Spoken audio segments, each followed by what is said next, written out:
میں کراچی کی ایک تنگ بدبودار گلی میں کھڑا تھا، ہاتھ میں مٹھائی کا ڈبہ تھامے، دل میں ایک عجیب سی بے چینی۔ آس پاس کی گلیاں، دکانیں جن کے شٹرز پر زنگ لگ چکا تھا، اور وہ پیلا دروازہ جو برسوں سے رنگا نہیں گیا تھا، سب کچھ ویسا ہی تھا جیسا میری یادوں میں تھا۔ لیکن آج میں ایک نئے احمد کے روپ میں یہاں کھڑا تھا، ایک اسسٹنٹ کمشنر جو برسوں کی محنت، راتوں کی جاگتی آنکھوں اور اپنی بہن شازیہ کی قربانیوں کے بعد اس مقام تک پہنچا تھا۔ شام کا وقت تھا، مغرب کی اذان گلیوں میں گونج رہی تھی اور آسمان پر نارنجی رنگ کی لکیر پھیل رہی تھی۔ میں نے مٹھائی کے ڈبے کو مضبوطی سے پکڑا، جیسے وہ میری کامیابی کا ثبوت ہو۔ شازیہ سے برسوں بعد ملاقات ہو رہی تھی۔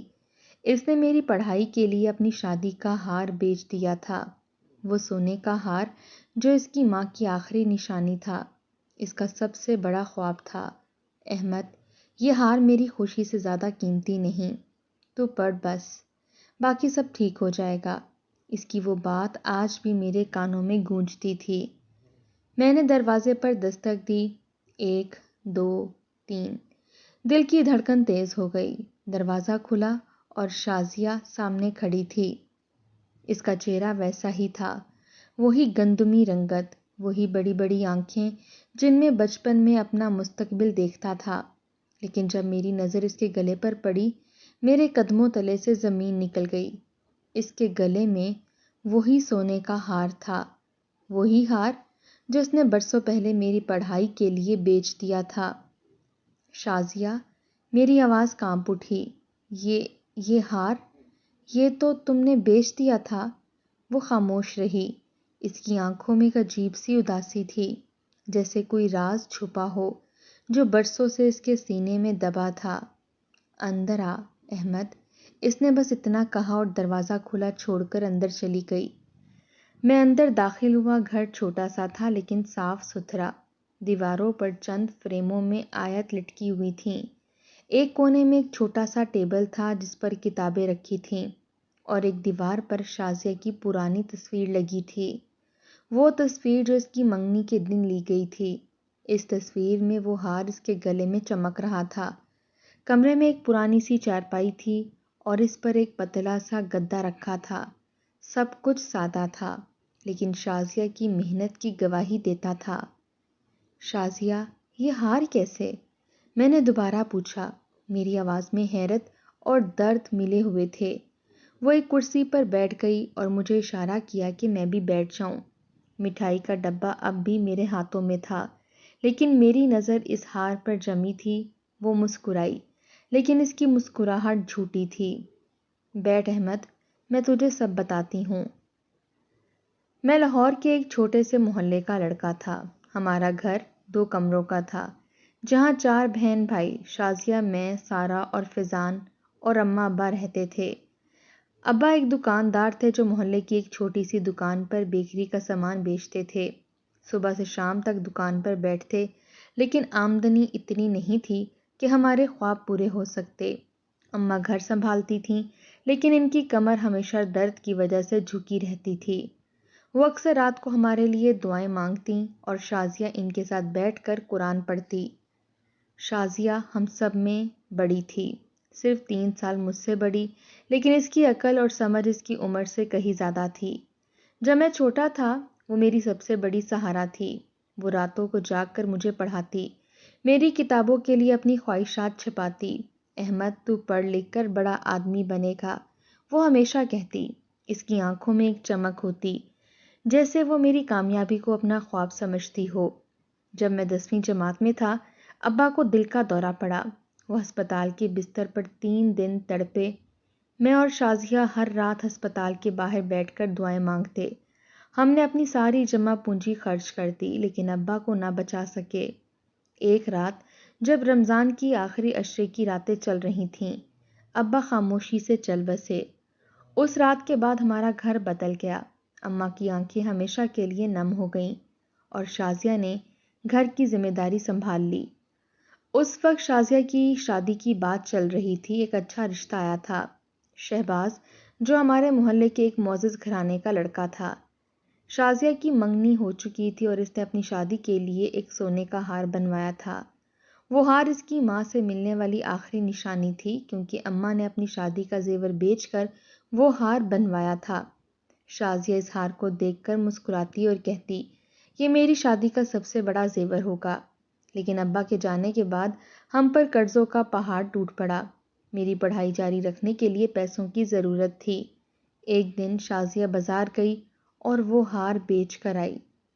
شازیہ، یہ کیا کیا تو نے؟ میں نے اسے روکتے ہوئے کہا۔ میری آنکھوں میں آنسو تھے۔ احمد، یہ ہار میری خوشی سے زیادہ قیمتی نہیں، تو پڑھ بس، باقی سب ٹھیک ہو جائے گا۔ اس کی آواز میں ایک عجیب سا سکون تھا، لیکن اس کی آنکھوں میں درد چھپا تھا۔ میں نے اس دن عہد کیا کہ میں شازیہ کی قربانی کو ضائع نہیں ہونے دوں گا، لیکن اس لمحے مجھے نہیں پتا تھا کہ یہ قربانی ہم دونوں کو کس گہرے زخم کو میں لے کر جائے گی۔ شازیہ کی شادی کے دن لاہور کا ہمارا چھوٹا سا گھر روشنیوں سے جگمگا رہا تھا۔ محلے کی گلیوں میں شہنائی کی آواز گونج رہی تھی اور اماں کی آنکھوں میں خوشی کے آنسو چمک رہے تھے۔ شازیہ سفید جوڑے میں دلہن بنی کھڑی تھی، لیکن اس کی آنکھوں میں ایک عجیب سی اداسی تھی۔ میں نے سوچا کہ شاید یہ جدائی کا درد ہے۔ اس نے اپنا سب کچھ ہمارے لیے قربان کر دیا تھا، اپنا ہار، اپنے خواب، اور اب وہ ہم سے دور کراچی جا رہی تھی۔ شہباز اس کا دولہا اچھا آدمی لگتا تھا۔ وہ مسکراتا ہوا سب سے مل رہا تھا، اور اس کے گھر والوں نے ہمارے سادہ سے گھر کو دیکھ کر ناک نہیں سکیڑی تھی، لیکن پھر بھی میرے دل میں ایک عجیب سی بے چینی تھی۔ شازیہ، تو خوش ہے نا؟ میں نے اسے رخصتی سے پہلے پوچھا، جب وہ اپنے کمرے میں آخری بار اپنا سامان باندھ رہی تھی۔ وہ رکی، پھر ایک ہلکی سی مسکراہٹ کے ساتھ بولی، احمد، بس تو اپنی پڑھائی پر دھیان رکھ، میری فکر نہ کر۔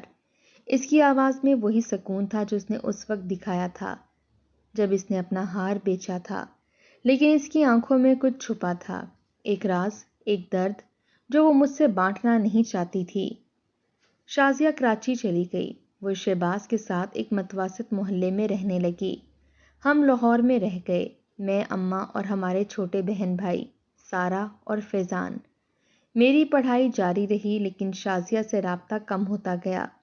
شروع میں وہ ہر ہفتے فون کرتی، اس کی آواز میں ایک جھوٹی سی چہک ہوتی، جیسے وہ ہمیں خوش رکھنا چاہتی ہو۔ احمد، سب ٹھیک ہے، شہباز بہت خیال رکھتا ہے، بس تم پڑھائی پر دھیان دو۔ لیکن وقت گزرنے کے ساتھ اس کے فون کم ہوتے گئے اور اس کی آواز میں وہ پرانی چمک غائب ہو گئی۔ ایک دن اماں نے رندھی ہوئی آواز میں بتایا، احمد، شازیہ کے سسرال والوں نے اسے تانے دینا شروع کر دی ہیں، کہتے ہیں وہ کوئی جہیز نہیں لائی۔ شہباز کی ماں اور بہن اسے ہر روز نیچا دکھاتی ہیں۔ اماں کی بات سن کر میرا دل بیٹھ گیا۔ شازیہ نے ہمارے لیے اپنا سب کچھ قربان کیا تھا، اور اب وہ اس کی قیمت ادا کر رہی تھی۔ میں نے شازیہ کو فون کیا، شازیہ، تو ٹھیک ہے نا؟ اگر کچھ گڑبڑ ہے تو مجھے بتا۔ وہ ہنسی، لیکن اس کی ہنسی جھوٹی تھی۔ ہاں احمد، بس تھوڑی سی چپکلش ہوتی ہے، سسرال میں ایسی باتیں تو چلتی رہتی ہیں، تو فکر نہ کر، اپنی پڑھائی پر دھیان دے۔ لیکن مجھے لگتا تھا کہ وہ کچھ چھپا رہی ہے۔ اس کی آواز میں ایک خالی پن تھا، جیسے وہ اپنے درد کو دبانے کی کوشش کر رہی ہو۔ میں اسے زبردستی لاہور واپس لانا چاہتا تھا، لیکن اماں نے منع کر دیا۔ احمد، وہ اپنی زندگی بنا رہی ہے، ہمیں اسے وقت دینا ہوگا۔ پھر ایک دن شازیہ کا فون آیا، اس کی آواز بھاری تھی، جیسے وہ گھنٹوں رو چکی ہو۔ احمد، اماں بیمار ہیں، انہیں ہسپتال لے جاؤ۔ میں نے حیرانگی سے پوچھا، تو کیوں نہیں آتی؟ وہ خاموش ہو گئی۔ لمحوں بعد اس کی آواز کانپی، میں نہیں آ سکتی، شہباز نہیں چاہتا کہ میں اب گھر جاؤں۔ اس دن مجھے پہلی بار احساس ہوا کہ شازیہ کی زندگی ویسی نہیں جیسے وہ ہمیں بتاتی تھی۔ اماں کی بیماری بڑھتی گئی، ہم نے انہیں ہسپتال لے جانے کے لیے قرض لیا۔ شازیہ فون پر رابطے میں رہتی، لیکن وہ لاہور نہ آئی۔ میں اس سے ناراض تھا، لیکن اس کی خاموشی سے مجھے لگتا تھا کہ وہ مجبوری میں ہے۔ ایک سال بعد محرم کے دنوں میں اماں ہمیں چھوڑ گئیں۔ اس رات جب ہم اماں کے جنازے کے لیے تیاری کر رہے تھے، میں نے شازیہ کو فون کیا، شازیہ، اماں چلی گئیں، تو آ جا، بس ایک بار آ جا۔ اس کی آواز میں ایک ٹوٹن تھی۔ احمد، میں نہیں آ سکتی۔ شہباز، وہ نہیں مانتا۔ میں غصے سے چیخا، شہباز کیا ہے؟ تو میری بہن ہے، اس گھر کی بیٹی ہے، تو آئے گی۔ لیکن شازیہ نے فون کاٹ دیا۔ وہ اماں کے جنازے پر بھی نہ آئی۔ اس دن کے بعد شازیہ سے میرا رابطہ تقریباً ختم ہو گیا۔ سارا اور فضان ابھی چھوٹے تھے اور میں نے گھر کی ذمہ داری سنبھال لی۔ دن رات پڑھائی کی اور چھوٹی موٹی نوکریوں میں جھونک دیا۔ میں ایک چھوٹے سے دفتر میں کلرک بن گیا، لیکن میرا خواب بڑا تھا۔ میں CSS کا امتحان دینا چاہتا تھا۔ راتوں کو جب سب سو جاتے، میں اپنی کتابوں کے ساتھ بیٹھتا۔ شازیہ کی باتیں میرے کانوں میں گونجتی، تو پڑھ احمد، باقی سب ٹھیک ہو جائے گا۔ اس کی قربانی میرے لیے ایک آگ تھی جو مجھے آگے بڑھاتی رہی، لیکن اس کے ساتھ ایک درد بھی تھا۔ شازیہ کی خاموشی، اس کی جدائی اور وہ راز جو وہ مجھ سے چھپا رہی تھی۔ برسوں بعد جب میں نے CSS کا امتحان پاس کیا اور اسسٹنٹ کمشنر کے طور پر تعیناتی کا خط ملا، میری آنکھوں میں آنسو آ گئے۔ میں نے سب سے پہلے شازیہ کو فون کیا، لیکن اس کا نمبر بند تھا۔ میں نے سوچا کہ اب جب میں اس مقام پر پہنچ گیا ہوں تو کیوں نہ خود کراچی جا کر اسے اپنی کامیابی کی خبر دوں۔ میں نے مٹھائی کا ڈبہ خریدا اور کراچی کے لیے بس پکڑ لی۔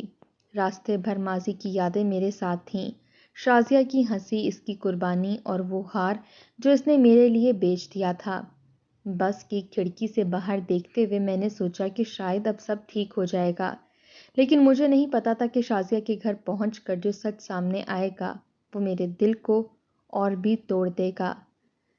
کراچی کے بس اڈے پر اترتے ہی دھوپ نے میری آنکھوں کو چندھیا دیا۔ ہوا میں نمکین سی بو تھی اور آس پاس کی گلیوں سے گاڑیوں کے ہارن اور رکشوں کی آوازیں آ رہی تھیں۔ میں نے مٹھائی کے ڈبے کو مضبوطی سے پکڑا، جیسے وہ میری کامیابی کا واحد ثبوت ہو۔ شازیہ سے برسوں بعد ملاقات ہونے والی تھی اور میرے دل میں ایک عجیب سا جوش تھا۔ میں اسسٹنٹ کمشنر بن چکا تھا۔ وہ خواب جو شازیہ نے میرے لیے دیکھا تھا، جو اس نے اپنے سونے کے ہار کی قربانی دے کر پورا کیا تھا، میں اسے بتانا چاہتا تھا کہ اس کی قربانی رائگاں نہیں گئی، لیکن دل کہہ رہا تھا کہ کچھ ٹھیک نہیں۔ شازیہ کا پتہ مجھے یاد تھا۔ وہ کراچی کے ایک متوسط محلے کی ایک تنگ گلی میں رہتی تھی۔ بس سے اتر کر میں نے ایک رکشہ لیا۔ رکشے والے نے جب پتہ پوچھا تو میں نے شازیہ کا پرانا ایڈریس بتایا۔ بھائی، وہ جگہ تو کافی پرانی ہے، وہاں اب زیادہ تر کرائے کے فلیٹ ہیں، اس نے کہا۔ میں نے سر ہلایا، لیکن میرا دھیان کہیں اور تھا۔ شازیہ سے آخری بار فون پر بات ہوئی تھی جب اماں کا انتقال ہوا تھا۔ اس کی آواز میں ایک ایسی ٹوٹن تھی جو برسوں سے میرے دل میں چبھ رہی تھی۔ رکشہ گلی کی موڑ پر رکا۔ میں نے سامنے دیکھا، وہی پیلا دروازہ جو برسوں سے رنگا نہیں گیا تھا۔ دروازے کے پاس ایک چھوٹا سا دکاندار بیٹھا سگریٹ پی رہا تھا۔ اس نے مجھے دیکھ کر پوچھا، کون ہو؟ شازیہ شہباز، میں نے کہا۔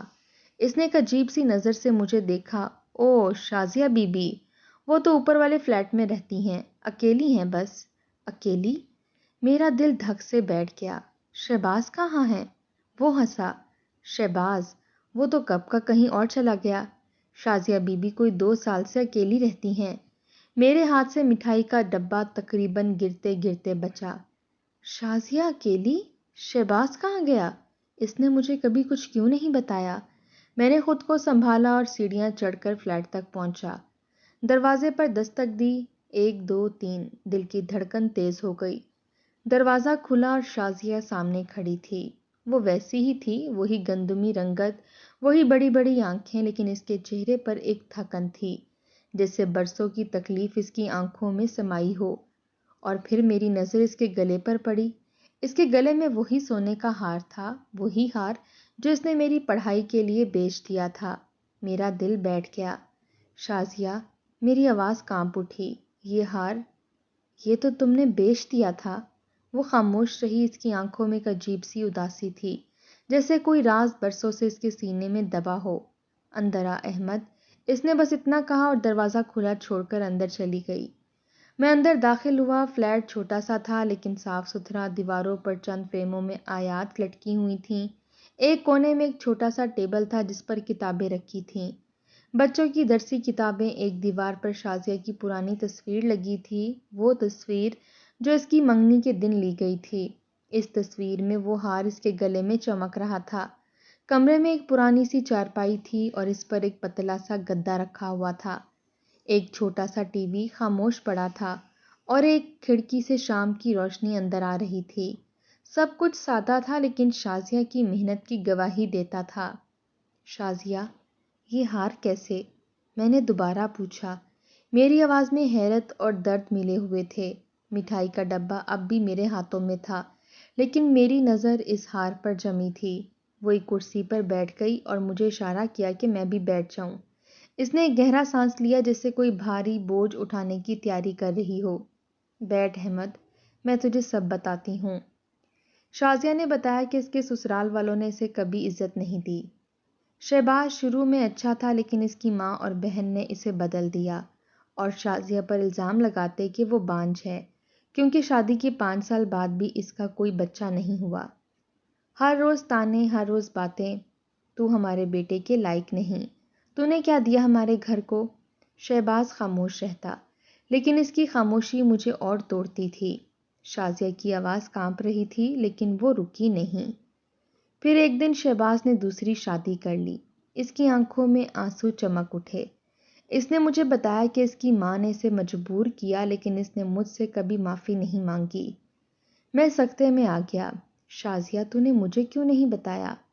میرا غصہ اب شہباز پر تھا، اس کے گھر والوں پر تھا اور شاید خود پر بھی، کیونکہ میں اپنی بہن کے درد کو نہیں سمجھ سکا۔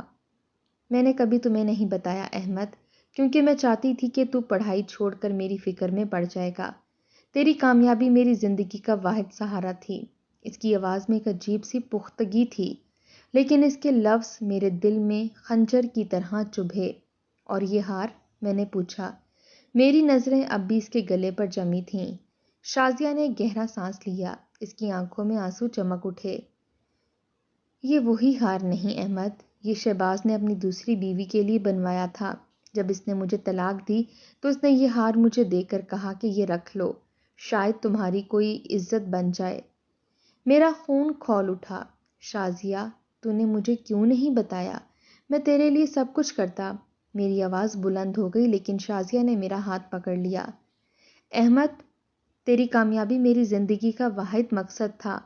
اگر میں تجھے یہ سب بتاتی تو خود کو کبھی معاف نہ کرتا۔ اس کی آنکھوں میں ایک عجیب سا سکون تھا لیکن اس سکون کے پیچھے برسوں کا درد چھپا تھا۔ میں اس رات شازیہ کے فلیٹ میں رکا۔ وہ اب اکیلی رہتی تھی، ایک چھوٹے سے اسکول میں بچوں کو پڑھاتی تھی۔ اس نے اپنی زندگی دوبارہ شروع کرنے کی کوشش کی تھی لیکن اس کی آنکھوں میں وہ پرانی چمک غائب تھی۔ شہباز اسے چھوڑ کر اپنی دوسری بیوی کے ساتھ ایک پوش علاقے میں رہنے لگا تھا۔ رات بھر میں سو نہ سکا۔ شازیہ کی باتیں میرے دل میں گھومتی رہیں۔ اس نے اپنا سب کچھ میرے لیے قربان کیا اور میں اس کے درد کو نہ دیکھ سکا۔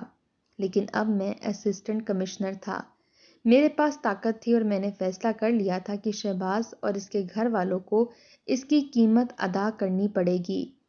شازیہ کے چھوٹے سے فلیٹ میں رات بھر نیند نہ آئی۔ اس کی باتیں میرے دل میں خنجر کی طرح چبھ رہی تھیں۔ وہ ہار جو اس کے گلے میں چمک رہا تھا میری ناکامی کی یاد دلاتا تھا۔ شازیہ نے اپنا سب کچھ میرے لیے قربان کر دیا تھا، اپنا ہار، اپنے خواب، اپنی عزت، اور میں، اس کا بھائی، اس کے درد کو نہ دیکھ سکا۔ شہباز نے اسے طلاق دے دی، اسے ذلیل کیا اور اس ہار کو اس کے منہ پر مارا جیسے کوئی خیرات ہو۔ میرا خون کھول اٹھا۔ میں نے فیصلہ کر لیا تھا کہ شہباز اور اس کے گھر والوں کو اس کی قیمت ادا کرنی پڑے گی۔ صبح ہوئی۔ شازیہ باورچی خانے میں ناشتہ بنا رہی تھی۔ اس نے ایک سادہ سی شلوار قمیض پہنی تھی اور اس کے بال اب بھی پہلے جتنے گھنے نہ تھے۔ برسوں کی تکلیف نے اس کی جوانی چھین لی تھی لیکن اس کی آنکھوں میں ایک عجیب سا سکون تھا۔ احمد، چائے پیو گے؟ اس نے مسکراتے ہوئے پوچھا، جیسے کل رات اس نے اپنی زندگی کا سب سے بڑا راز مجھ پر نہیں کھولا ہو۔ میں نے سر ہلایا لیکن میرا دھیان کہیں اور تھا۔ شازیہ، تو نے مجھے کیوں نہیں بتایا؟ تو اکیلی یہ سب کیسے سہتی رہی؟ میری آواز میں غصہ اور درد ملا ہوا تھا۔ وہ خاموش رہی، پھر اس نے چائے کا کپ میرے سامنے رکھا اور کہا، احمد، تیری کامیابی میری زندگی کا واحد سہارا تھی۔ اگر میں تجھے یہ سب بتاتی تو اپنی پڑھائی چھوڑ دیتا اور پھر میری قربانی کا کیا فائدہ ہوتا؟ لیکن شازیہ، تو نے اپنی زندگی برباد کر لی، میں نے چیخ کر کہا۔ شہباز نے تجھے دھوکہ دیا، تیری عزت اچھالی اور تو خاموش رہی۔ وہ مسکرائی، لیکن اس کی مسکراہٹ میں ایک گہرا درد تھا۔ احمد، عزت کوئی ہار یا زیور نہیں جو کوئی چھین لے۔ میری عزت میری محنت ہے، میری خودداری ہے۔ شہباز مجھے طلاق دے سکتا ہے لیکن میری خودداری کو نہیں چھین سکتا۔ اس کی باتوں نے مجھے خاموش کر دیا، لیکن میرے دل میں ایک آگ جل رہی تھی۔ میں ایک اسسٹنٹ کمشنر تھا، میرے پاس طاقت تھی، اختیار تھا، میں شہباز کو سبق سکھانا چاہتا تھا۔ شازیہ، میں اسے نہیں چھوڑوں گا۔ وہ اور اس کے گھر والے تیری زندگی تباہ کرنے کی سزا بھگتیں گے۔ شازیہ نے میرا ہاتھ پکڑ لیا، اس کی ہتھیلیاں کھدری تھیں، برسوں کی محنت کی گواہی دیتی تھیں۔ احمد، انتقام سے کچھ نہیں ملے گا۔ میں نے اپنی زندگی سنبھال لی ہے، تو بس اپنی کامیابی پر فخر کر۔ لیکن میں اس کی بات نہ مان سکا۔ اس رات جب شازیہ سو گئی، میں نے اپنے ایک دوست کو فون کیا جو کراچی میں پولیس میں تھا۔ یاسر، مجھے شہباز کے بارے میں معلومات چاہیے۔ وہ کیا کرتا ہے؟ اس کا کاروبار کیسا ہے؟ یاسر نے ہنس کر کہا، احمد، تو اسسٹنٹ کمشنر بن گیا ہے اور ابھی تک تیرے بھائی کی طرح تیری سوچ ہے۔ ٹھیک ہے، میں دیکھتا ہوں۔ اگلے دن یاسر کا فون آیا، احمد، شہباز کا کاروبار کچھ صاف نہیں۔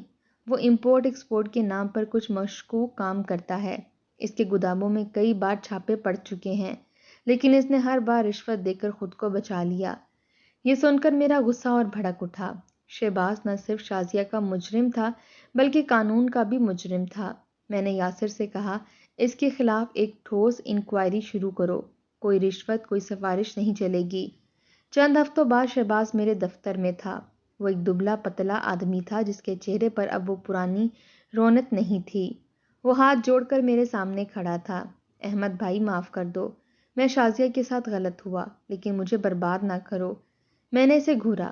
تو نے میری بہن کی زندگی تباہ کی، اسے ذلیل کیا، اور اب رحم مانگ رہا ہے؟ میرا دل چاہ رہا تھا کہ اسے وہیں تھپڑ مار دوں، لیکن میں نے خود کو روک لیا۔ احمد، میں جانتا ہوں کہ میں نے غلطی کی، لیکن میری دوسری بیوی، وہ حاملہ ہے۔ اگر میں جیل چلا گیا تو اس کا کیا ہوگا؟ شہباز کی آواز میں ایک جھوٹی سی مایوسی تھی۔ اس کی بات سن کر میرا غصہ اور بھڑک اٹھا۔ تو نے شازیہ کے ساتھ جو کیا، اس کا کیا؟ تو نے اسے اکیلا چھوڑ دیا، اس کی عزت پر ٹھپا لگایا، اور اب اپنی دوسری بیوی کی فکر ہے۔ شہباز خاموش ہو گیا۔ اس کی آنکھوں میں خوف تھا، لیکن مجھے اس پر کوئی ترس نہ آیا۔ پھر اسی لمحے شازیہ کی بات میرے کانوں میں گونجی، انتقام سے کچھ نہیں ملے گا۔ میں نے ایک گہرا سانس لیا اور شہباز سے کہا، تجھے قانون سزا دے گا، تیری رشوت اب کام نہیں آئے گی۔ میں نے اسے جانے دیا، لیکن اس کے خلاف انکوائری بند نہیں کی۔ میں جانتا تھا کہ قانون اپنا راستہ خود بنائے گا۔ لیکن اس رات جب میں اپنے فلیٹ میں واپس آیا، شازیہ کی باتیں میرے دل میں گھومتی رہیں۔ کیا میں صحیح کر رہا تھا؟ کیا شازیہ واقعی چاہتی تھی کہ میں شہباز کو سزا دوں، یا وہ صرف اپنی زندگی کو دوبارہ شروع کرنا چاہتی تھی؟ اگلے دن میں شازیہ کے فلیٹ واپس گیا۔ وہ اسکول سے واپس آئی تھی اور ایک کپ چائے ہاتھ میں پکڑے بیٹھی تھی۔ احمد، تو ٹھیک ہے نا؟ اس نے فکر مندی سے پوچھا۔ میں نے اس کی طرف دیکھا۔ اس کی آنکھوں میں وہی پرانی شفقت تھی جو بچپن میں مجھے اس کی طرف کھینچتی تھی۔ شازیہ، میں شہباز کو سزا دوں گا۔ وہ تیرے ساتھ جو کر گیا، اس کی قیمت ادا کرے گا۔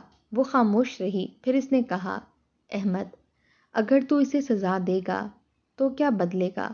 میرا درد واپس نہیں آئے گا، میری عزت واپس نہیں ملے گی۔ میں نے اپنی زندگی سنبھال لی ہے، تو بھی اپنی زندگی جینے دے۔ اس کی باتوں نے مجھے جھنجھوڑ دیا، لیکن میرا دل اب بھی نہیں مان رہا تھا۔ شہباز نے شازیہ کی زندگی تباہ کی تھی اور میں اسے یوں ہی نہیں چھوڑ سکتا تھا۔ شازیہ کی باتوں نے میرے دل میں ایک عجیب سا طوفان برپا کر دیا۔ وہ کہتی تھی کہ انتقام سے کچھ نہیں ملے گا، لیکن میرا دل ماننے کو تیار نہ تھا۔ شہباز نے اس کی زندگی تباہ کی تھی، اس کی عزت پر بھٹا لگایا تھا، اور اسے ایک جھوٹے ہار کے ساتھ تنہا چھوڑ دیا۔ میں اسسٹنٹ کمشنر تھا، میرے پاس طاقت تھی، لیکن شازیہ کی آنکھوں میں جو سکون تھا وہ مجھے جھنجھوڑ رہا تھا۔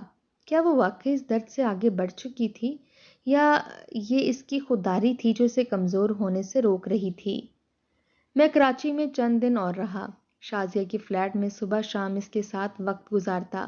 وہ ایک چھوٹے سے پرائیویٹ اسکول میں پڑھاتی تھی جہاں غریب بچوں کو سستے داموں تعلیم دی جاتی تھی۔ صبح وہ جلدی اٹھتی، اپنا سادہ سا ناشتہ کرتی اور اسکول چلی جاتی۔ شام کو واپس آتی تو اس کے چہرے پر ایک ہلکی سی تھکن ہوتی، لیکن وہ مسکراتی۔ احمد، یہ بچے میری زندگی ہیں۔ انہیں پڑھاتے ہوئے مجھے لگتا ہے کہ میں اپنا کچھ واپس پا رہی ہوں۔ ایک شام ہم دونوں اس کے فلیٹ کی چھوٹی سی بالکنی میں بیٹھے۔ کراچی کی ہوا میں سمندر کی بو تھی اور دور سے گاڑیوں کی ہارن کی آوازیں آ رہی تھیں۔ میں نے اسے پوچھا، شازیہ، تو واقعی خوش ہے؟ تو نے شہباز کو معاف کر دیا؟ وہ خاموش رہی۔ اس نے اپنا چائے کا کپ نیچے رکھا اور کہا، احمد، معاف کرنا آسان نہیں ہوتا، لیکن جب تو اپنے درد کو اپنی طاقت بنا لیتا ہے تو وہ بوجھ ہلکا ہو جاتا ہے۔ شہباز نے مجھے چھوڑ دیا لیکن میں نے خود کو دوبارہ بنایا۔ اس کی باتوں میں ایک سچائی تھی لیکن میرا دل اب بھی بے قرار تھا۔ شازیہ، تو لاہور واپس کیوں نہیں آتی؟ سارا اور فیضان تجھ سے ملنا چاہتے ہیں۔ ہم سب مل کر دوبارہ ایک نئی شروعات کر سکتے ہیں۔ وہ مسکرائی۔ احمد، لاہور میرا گھر ہے لیکن اب میری زندگی یہاں ہے۔ یہ بچے، یہ اسکول، یہ میرا مقصد بن گیا ہے۔ میں نے اس کی بات سن کر سر ہلایا، لیکن دل میں ایک فیصلہ پکا کر رہا تھا۔ شازیہ نے اپنی زندگی سنبھال لی تھی لیکن میں اسے اس تنہائی میں نہیں چھوڑ سکتا تھا۔ میں نے سوچا کہ اسے لاہور واپس لے جاؤں گا جہاں ہم سب ایک ساتھ رہ سکتے ہیں۔ چند دن بعد میں نے شہباز کے خلاف انکوائری کو تیز کر دیا۔ یاسر نے بتایا کہ شہباز کے گوداموں سے غیر قانونی سامان برآمد ہوا تھا۔ اس کے کاروبار پر چھاپے پڑ رہے تھے اور اس کی رشوت کی پیشکش اب کام نہیں آ رہی تھی۔ ایک دن شہباز کا فون آیا، احمد، تو یہ کیا کر رہا ہے؟ میرا سب کچھ تباہ ہو جائے گا۔ میں نے سرد لہجے میں کہا، شہباز، تو نے میری بہن کی زندگی تباہ کی، اب قانون اپنا کام کرے گا۔ اس نے رحم مانگنا شروع کیا۔ احمد، میں مانتا ہوں کہ میں نے غلطی کی، لیکن میری بیوی، وہ حاملہ ہے، اگر میں جیل گیا تو اس کا کیا ہوگا؟ میں نے فون کاٹ دیا۔ اس کی باتوں سے مجھے کوئی فرق نہیں پڑتا تھا، لیکن رات کو جب میں شازیہ کے فلیٹ واپس آیا، اس نے مجھ سے پوچھا، احمد، تو شہباز کے پیچھے پڑا ہے نا؟ میں خاموش رہا۔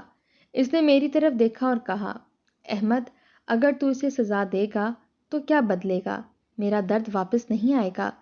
تیری بہن اب بھی وہی رہے گی جسے شہباز نے چھوڑ دیا، لیکن اگر تو اسے چھوڑ دے تو شاید ہم دونوں اس بوجھ سے آزاد ہو جائیں۔ شازیہ کی باتوں نے مجھے جھنجھوڑ دیا۔ میں نے اس رات سوچا کہ شاید وہ ٹھیک کہہ رہی ہے۔ انتقام سے شازیہ کا درد کم نہیں ہوگا، لیکن میں اسے اس تنہائی میں نہیں چھوڑ سکتا تھا۔ چند ہفتوں بعد میں نے شازیہ کو لاہور واپس آنے پر راضی کر لیا۔ شازیہ، تو اکیلی یہاں کیا کرے گی؟ لاہور میں ہم سب ایک ساتھ رہ سکتے ہیں۔ سارا اور فیضان تجھ سے ملنے کے لیے ترس رہے ہیں۔ وہ ہنسی۔ احمد، تو اب بھی وہی ضدی بھائی ہے۔ ٹھیک ہے، میں آؤں گی، لیکن ایک شرط پر۔ میں اپنا اسکول نہیں چھوڑوں گی۔ میں لاہور میں بھی بچوں کو پڑھاؤں گی۔ میں نے مسکرا کر اس کا ہاتھ پکڑا۔ ٹھیک ہے شازیہ، تو جیسے چاہے گی ویسے ہوگا۔ لاہور واپس آنے سے پہلے میں نے شہباز کے کیس کو قانون کے حوالے کر دیا۔ میں نے فیصلہ کیا کہ انتقام میرا مقصد نہیں تھا، انصاف تھا۔